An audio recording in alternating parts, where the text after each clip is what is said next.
Were there any particular comedians when you were getting started that you admired? Yeah, practically all of them on radio. You go back to Fibber McGee and Molly, and Don Quinn, who just, died a couple of months ago. I admired tremendously because he knew how to write comedy so well. The Benny Show, The Hope Show, Fred Allen, all of the comedy shows that were on the radio at that time, you have to learn from them. What were some of the things that you specifically learned? I think you learn, first of all, that the most important thing to me in comedy, and I said, it always sounds like such a dull discussion when you discuss comedy, I think is the empathy that you have to have for the performer.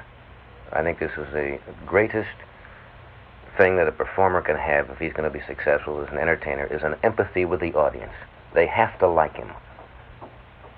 They have to like him.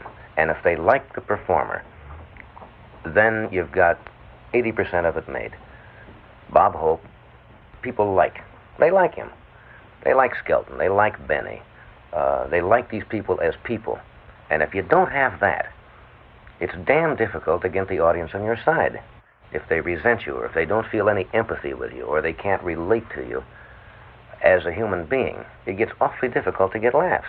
Bob can walk on the stage and people are laughing before he gets there. A lot of it is conditioning. There may be funnier men in the world who are quicker on the ad lib, can say funnier natural things in a given moment. But I still think the most important thing is the likability, the rapport. And that's that, again, is that indefinable thing that you don't learn it, you don't study for it, you don't take a course in it.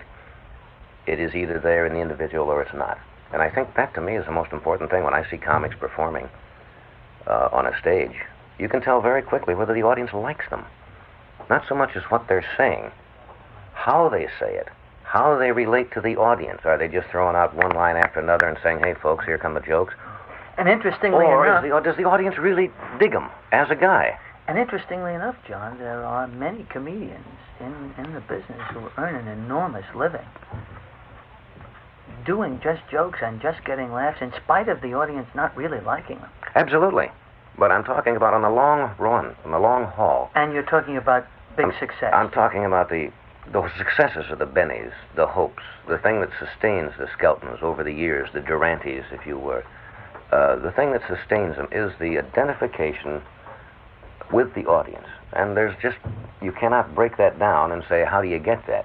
It's either there or it isn't. But that's what sustains them in the long haul. For sure, there are many comedians who make great livings in clubs, but they'll never reach the stature because they don't have acceptance, and nobody knows why. Right. It's just that the rapport is not there. When you